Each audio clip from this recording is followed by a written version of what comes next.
It's David Meerman Scott. I'm here at GM World Headquarters with Christopher Barger, who's head of social media for General Motors, right? Yes, I am. So we first met on my blog and on Twitter when right after the bankruptcy, you came out of bankruptcy. I was a little bit critical. Yes, you were. But you found me right away, within like hours.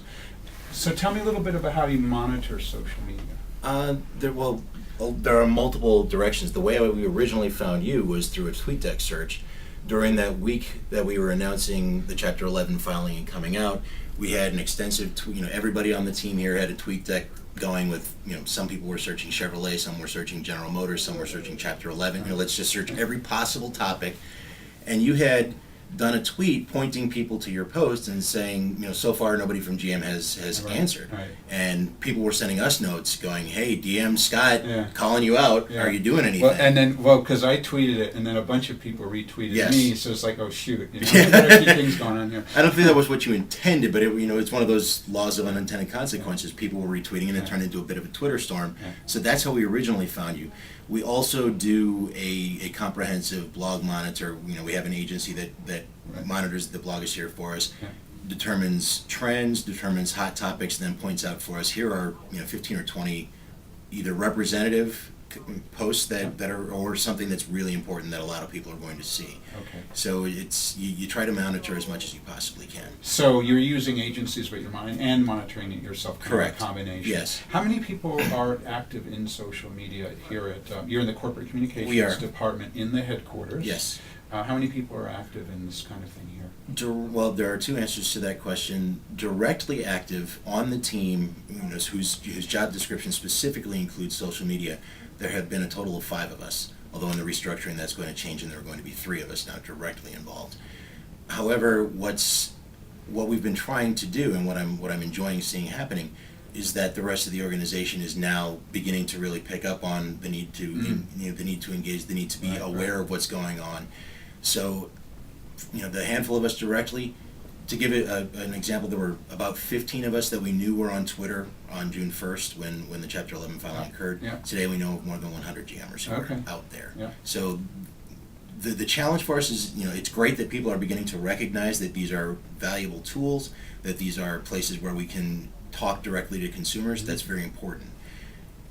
Having them all provide value and making them, having people do it because they're providing value or are providing interest, humanizing the company versus, well, I got to be on Twitter, and the folks at corporate said so, and so I'm going to go out there. Now. You kind of have to weigh that balance out a little bit. Okay.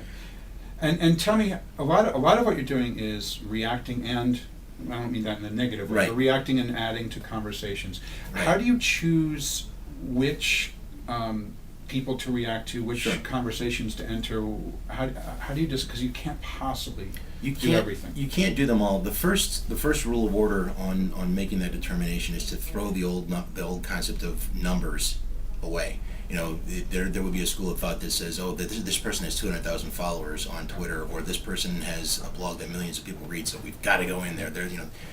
You can have just as much impact engaging with somebody who has 40 followers. Interesting. If that person, an old boss of mine used to say that, the Oprah Winfrey effect. Oprah holds up a book and the next day it's on the top of the New York Times list.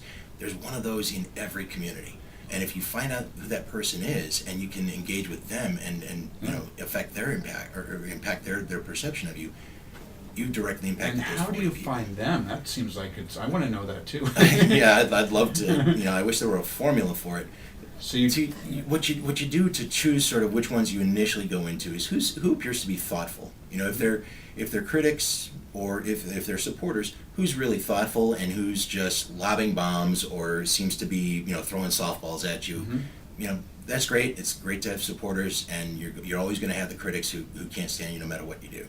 If somebody's raised a thoughtful criticism and people have answered them back and they've been giving thoughtful responses and it appears to be an intelligent conversation, that's one we ought to get into. Okay, cool. And last question is the speed of reaction. I mean, when you reacted to me, it was within a couple hours. And you gotta have a life. Sunday night at 5 o'clock, someone does something, you feel like you should react.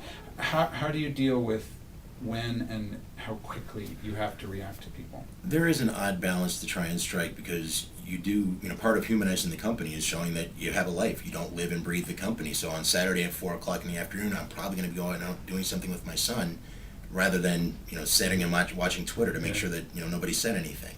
So you do have to show a little bit of balance. I don't think there's anything wrong, and you and I were talking earlier today, and I was thrilled to hear your response. I don't think there's anything wrong with saying, you know what, I don't know the answer to that right now. It's going to take me a little while to track down the right person. It would be a different story if I were saying, well, I think I have an answer, but I have to go run it past the lawyers. That's a different thing. Then you're being corporate, not being human. Right. But it's human to say, I don't have the answer right now, or you know what, I'm not going to be online because I've got some meetings to go to, or that's, I think, acceptable. Okay. Cool. Hey, well, thanks so much for talking. Thank you very much. Appreciate you Great. being here. Cool.